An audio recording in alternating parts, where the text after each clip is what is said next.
What's up guys, welcome back to part 2 of the international student journey video. Now if you didn't get a chance to check out part 1 of the video, click on the I button. You can pause this video right now and go check that one out and then come back for this one, as Hitesh was able to answer more questions which may be helpful for you guys. Also, do not forget to hit the like button and share this video with your friends who are looking to make a move to Canada as a student. Also, one last thing, hit the subscribe button and hit the bell icon to get notifications every time I load a new video.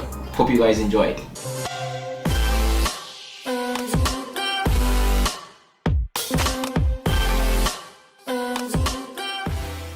As a newcomer to Canada, how difficult was life as a newcomer? The thing is, everybody would have a different experience. I would share my experience, what I exactly had at the time. When I moved to Canada, people usually are excited when they land on the country itself. I had a lot of things going in my mind because I didn't know anyone in the country at the time, and then I was like, what I'm gonna do, how are things gonna happen? And everybody was saying different things. The number of people you meet, they'll tell you different things because different thing works for different people. Exactly. So you're always confused. I was always in a confused state of mind. Plus, you don't have friends, you don't have family here, you're in a cultural shock already. Plus, back home, people are used to a leisure lifestyle, I would say. Yeah. They have like bikes, they have cars and stuff. Over here, you don't have that at the moment when you arrive. Yeah. When you arrive, so you're taking buses and stuff. You're walking a long period of time because sometimes bus stops are not close to your house, right, depending on the location you're living. So it's kind of a bit of a hardship that you have to go through in the beginning. But once you get used to it, it's amazing. Right. Yeah. So as a student, what were your challenges, like basic challenges? 18-year-old adult coming to Canada, and what were the basic challenges? The first and foremost thing I would say is the food. Like food, okay. The thing is, you at home, your mom is cooking for you all the time. Right over here, you gotta wake up, you gotta cook for yourself, and then go to college, right? Right. And if you don't cook, you have to find means and ways to get food from outside because you need food to run through your day. And then the thing is, to survive yourself as well, like it's good. I know if your family is well settled, like well settled, I mean like affluent, rich in India, that's a different story. But if you come from a middle class family like myself, you think about working alongside while you're studying, right, to at least make ends meet. Not earn too much, but at least make ends meet, like take care of your own expenses, personal expenses. Right. So you have to have a balance between both, like the education and your work side as well. So do you think it is important to work as a part-time, or you think if your family was super rich, if you didn't have to work part-time, would have been better? The thing is, because sorry to cut you, because back in India, when you're studying, you're not doing anything else. Over here, we see almost 99% students working as a part-time. So is that good or is that bad? I would say it's a good thing because the thing is, like back home we have a different mindset. We are just focusing on one thing, which I'm not saying it's wrong, but we are just focusing on one thing, completing the education, getting good grades and moving on in life. Right. Over here we're trying to balance two things at the same time, which changes your personality as a whole. Right. Plus it makes you more independent. It makes you more it makes you realize the facts that are around you, and then you are able to pursue whatever you want to later on, right? Right, that's true. So that's what it is. Plus, a man of your own, right? A man of your own, right? You want to be able to take care of yourself without telling your parents like, oh, mom, I need this, mom, I need that. Because in India, they're spending in rupees, but when they're trying to send money over here, or you are spending money in the beginning, you will convert everything from $1 to rupees. Right. So as student, I was thinking, oh, it's a $2 coffee, it's 100 rupees coffee. Right. So I would convert each and everything. I'm just taking a random. The coffee is not something big, but I'm just taking a random example. But that's how it is, right? Initially, you start converting every single thing. Right. You go to food stores, you do anything in Canada, you start converting. Right. Even the bus rides, right? Like in India, the bus rides are not that expensive. Over here, it's like $3.75 for a ride. So you start converting that as well. Right. So as a student, how difficult was it? Like when you said you have to wake up in the morning, go to college, then you have to go and work part-time. Was it like easy, or was it difficult in the start and then it became easy? How was the experience? I wouldn't say it is easy at all. I wouldn't say it's something impossible to do. Okay. It is something about how you manage things. Right. If you are so it at least teaches you how to manage life. How to manage your time. Right. Which is the most important, because if you don't have control over your time, you are not going to do any good in this country. You need to know what to do and when to do, right, in order to be successful. So that was a positive thing for you. That was a positive thing for me. I really enjoyed my time here. I do not regret a single second why something happened to me, why my friend was not here, why I it at least gave me an opportunity to do everything myself from the scratch. Right. And I built up from there. Right. The course was 1.5, 2 years? They diploma? say it's like a 4 semester. It's a 2-year course, saying 4 semester, but technically when they say 2 years, it's not 2 years completely. Right. So like depending on the time you come to the country. So if you come in January, it's a fast track course, so Right. you don't have any break in between the semesters. Right. So like semester is like 4 months, so you Right. complete by the next April. Okay. So like then 16 it's like months. 16 months. 16 months altogether, right? If you come in May, it is the same thing, almost. So you the get a same thing. summer break. Yeah, but if you come in September, then you come have a 4 months break Right. in between. Right. And then that's the time basically what people do is they work really hard and pay for their fees for the other 2 semesters as Okay. well. So that gives you the flexibility of Doing that. So, and people coming in January, it's not that they have to complete within the 16 months. They can take as long as they want. They can also take a break of a semester in between. Right. It's a choice for Right. them. But for the people who are coming in September, it's not a choice because there are no professors teaching during the summertime. They are off on those times. So you automatically get a 4 weeks break. For 4 months break. 4 months break, yes. Yeah. So, and in those 4 months, you can work full time. You can work full time, yes. And then when you are a student as a part time, you can work roughly 20-24 hours. When you are a student, you can work 20 hours off the campus. Right. On the campus, hours don't matter. Okay. So if you're working, say, 20 hours on the campus, 20 hours off the campus, that is completely fine. Right. One thing I always want to tell everybody, they always get confused, is what's a full part-time job? Like how many hours is it allowed? Because on your work permit, it doesn't say the number of hours. It just says part-time job. Part-time. Part-time in Ontario means less than 24. In BC means less than 20. Yes. So, and there is no hard and fast rule that you can only work 20 or you can only work 24. You can work plus minus here Plus and there. minus is okay. It's not that a person is doing 40-60 hours. Yeah, saying that would be different. Part-time. Like your status of your job should say that you are a part-time. Part-timer, exactly. Doesn't matter the hours. Like say some like if you're in a restaurant industry, some weeks are busier than the other. Right. So if you're working more hours in a particular week, that doesn't make you a full-time employee. Exactly. You're still a part-time employee. A lot of students actually get confused with this. That hey, my manager asked me to work 40 hours. My government is gonna send me back. That's not the case. You are still a part-timer because when you ask for a job letter, it says part-time. Plus, you are not making money of 40 hours. You are just making money for that particular week. You're probably earning 30, 35, 40 hours. But the next week, it'll go back to normal. The moment you start doing 40 hours every week, then you become a full-time employee. Then it becomes a problem. Yeah. The revenue agency is not looking at your pay stubs and running after you, yes, saying, "Hey, this guy is making more money." That's not gonna happen. They have much more important things to do. That's true. How difficult was it to find a job when you were allowed to be a part-timer? How difficult was it? To be honest, it's not that difficult. Like there's in this modern era, there are so many websites. There's so many places you can go and look for a job. Basically, like on the college as well, I'm not sure if you've noticed or not, in the college itself there are notice boards where some people have posted job openings and stuff, like they are hiring for so and so places. Right. There are so many recruiters that comes to your college every other day. There are seminars that takes place in the college hallways and stuff. Also, you can go on Indeed, LinkedIn. Those are all the channels where you can go and look for a job easily. It's not that hard at all. By the way, I already made a video. You can again click on the I button to see how to find a job in Canada. It's very easy, especially the part-time jobs for students. It is absolutely easy. A lot of businesses rely on part-timer students. That's correct? That is true. They want the part-timers to come in because not everybody has, like every business has an like a filling for a full-time employee. Right. They have some hours that need to be picked up from a part-timer. Somebody calls and says they need a person who can come in at those hours. So was it enough to survive, or how did you manage your fee? Like your parents were sending money, or did you had enough money you were paying through the college, and how was that process? I would not lie, I didn't pay a single penny from my pocket towards the fee structure. Okay. My parents paid the complete fees for the 2 years. Okay. But I have had friends who paid their fees on their own. So how difficult is that? Like, it is a little bit difficult because you're trying to do college and you're trying to make money as well. So as I mentioned earlier, like people, what they usually do is like either they have a break in between, or they take a break in between for 4 months and work hard enough to make the money. And you can make money in 4 months for a semester's fees. It's not that hard. Right, easy. Plus the first 2 semesters you have GIC. So what students used to do is they didn't spend their GIC. Right. So they saved their GIC for their fees for the next semester, and they worked alongside the college, and they were able to meet ends. So like the living expenses are not crazy high in Canada. For For a student, it's not crazy high. If you're living in a shared accommodation, the expenses are not that crazy high. So if you're working part-time, like for instance, even if you're working 20 hours a week, you can survive yourself. You don't have to put a burden on yourself that you have to work 5 days a week to earn so and so much. But if you have seen the trend, people come here, they buy expensive cars as soon as they land in Canada, and then like, yes, then you would have to work much more harder, right?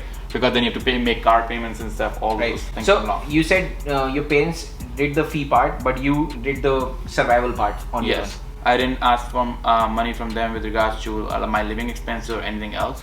And I was even able to send some money back home whenever I could, like on birthdays and any other occasions. Okay.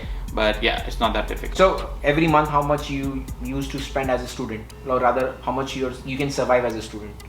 I would say, depending upon how you live, what your living lifestyle is, like a basic average. $800 to $1,000 is enough. So that's still 24,000 for 2 years. $24,000 for 2 years. And yes. you said you managed it on your own. Yeah, we which is work still good part-time. because at least your parents didn't have to spend 24 plus 16. That's 40,000. Yes, they only had to pay Every bit counts, right? Every bit counts. Yes, they were happy enough that I was standing on my own feet. I was trying to make my ends meet on myself by myself, and I was not bothering them with everyday expenses. So once your education was done, everything is done. Then what was your plan in your mind? The thing is, like, I had my every other student, we have to get a permanent residency, right? So my focus was to get my permanent residency from the thing that I pursued, right? So I pursued hotel and restaurant management. My thing was to become there are certain criteria that you have to go through in order to be eligible to apply for the permanent residency. So you work towards that at that point. Okay, so the fun part, education is done, PR process is on. How did you plan your PR and what did you do for your PR? From my understanding, most of the courses that you pursue in Canada, like the 4th semester is basically the internship semester, right? Where you go out for internship or so co-op programs. Co-op yeah. So you go there. I was doing my internship at a hotel, as I'm in the same industry. So I did my internship from there, and then they hired me.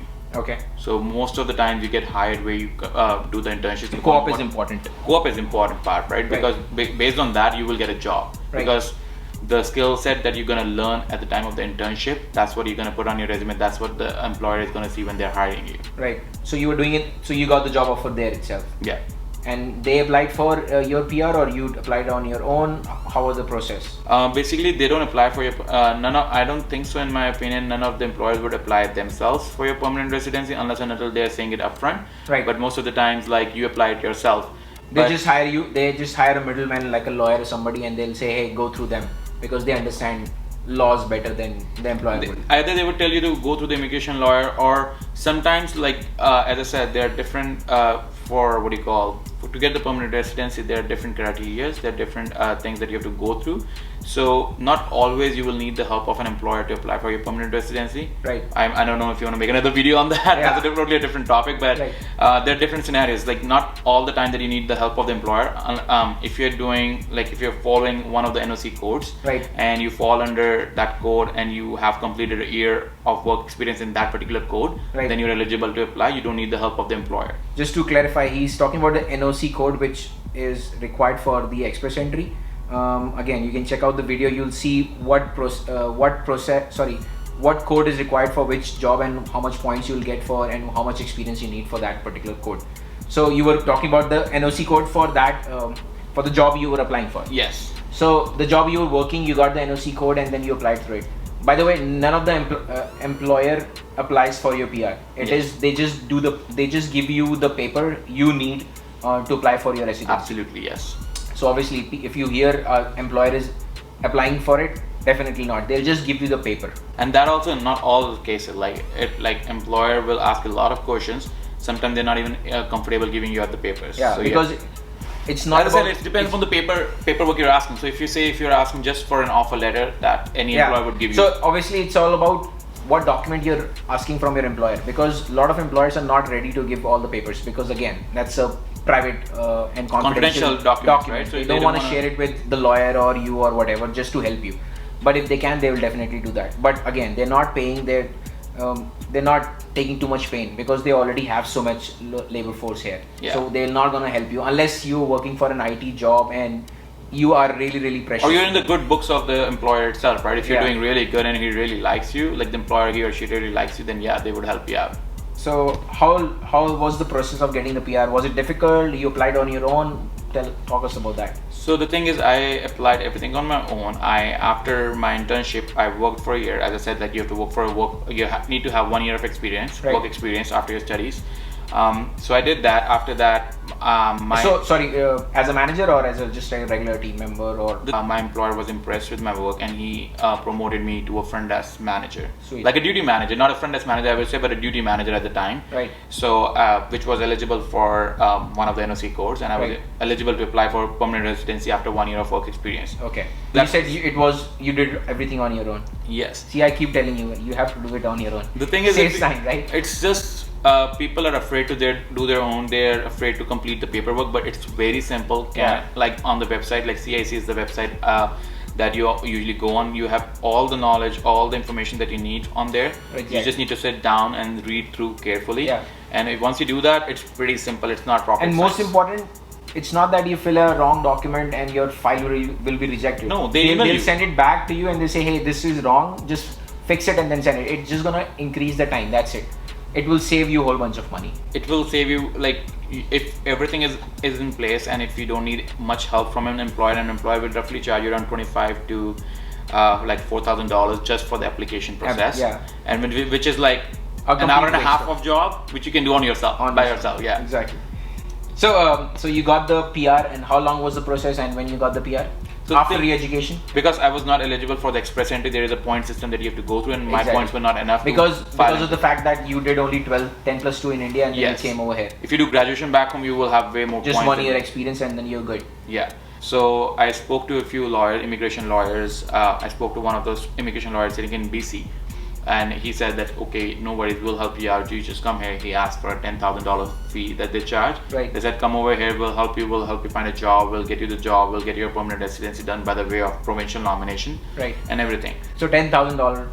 $10,000 was the starting mark, yes. Yeah, okay. So- That's still cheap though. That's still cheap. Yes. So I was like, okay, let's.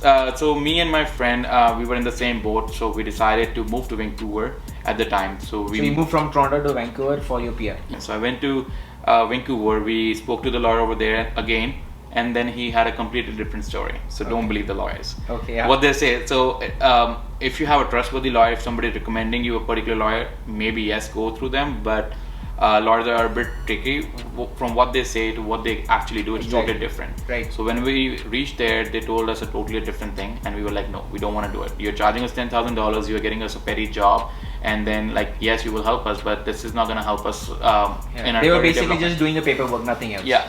So I was like, okay. So then we said, okay, we'll do it ourselves. So we started looking for jobs in Vancouver and Victoria region, and we were lucky enough to find a good job at the time. And then like, since I already had an experience for 1 year, I was already eligible to apply for permanent residency. It's just that I wanted my employer to give me the paperwork for the provincial nomination program. Okay. Yeah. Which the place that I worked at, they did help me out and gave me the paperwork and everything. We submitted the file. Every province takes their own time in completing the provincial nomination program. Right. So in Ontario, it takes 6 months. In Saskatchewan, it takes about a year after you file the provincial nomination that you get it. In BC, it only took me 2 months. Okay. So 2 months you had your PNP. I had my PNP within 2 months, and then from that point, I had my permanent residency within 6 months. I came in September 2013. I graduated in April 2015. By September 2017, I had my permanent residency. How was the ride from moving to India at the age of 18 to getting a? It's a roller coaster. It's a roller coaster. So the thing is, once you come out, it's a very steep ride up. Right. Once you get used to the things, during the college time, Right. it's kind of a stable lifestyle because you're managing the same things over and over again. Right. After your education is done, then it's again a steep ride towards your work profile, your permanent residency. Right. Once you're settled in that, then also it's stables out. Right. And once you get your permanent residency, then you're relaxed. Then you can take whichever way you want. You want to take it more up or you want to take it down. That's your choice. If you have to go back and think, hey, was it a good decision to move to Canada or not? How would you say? I would say 9. 9? I was really happy. I'm still really happy. It's not that I'm not happy. I'm really happy because, as I said, it's a kind of an achievement that I feel every single day, Yeah. that I was able to do everything on my own. Like, yes, I could have had friends at the time. It would have helped me a lot in different ways, but I am glad that everything I did at my own. I found out I made a lot of mistakes. I fell down a lot of times. But way of life, right? Yeah, way of life. It doesn't matter if you're in India or over here. You will eventually have to go through ups and downs of life, right? But Right. it's something that makes you stronger, and you come out way more brighter than you were yesterday. Right. So, any advice for students coming to Canada?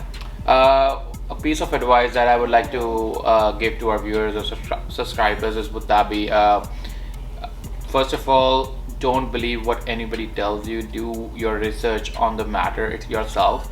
Everybody has seen things differently. Everything works differently for every individual. So do your research, do your due diligence in whatever you choose to do over here or in life as well in Canada. I'm glad you came. You took time to share the knowledge. After all, knowledge is everything. Yes. Sharing is caring, and we are here to share the knowledge, or rather the experiences which we had. And if you can benefit from that, that's the whole goal about creating the channel, about creating the conversation, and being there for you guys. Yes. So that's about it. You can always comment anything if you want to ask Hitesh. I will pass it on to him, and he'll be able to answer it.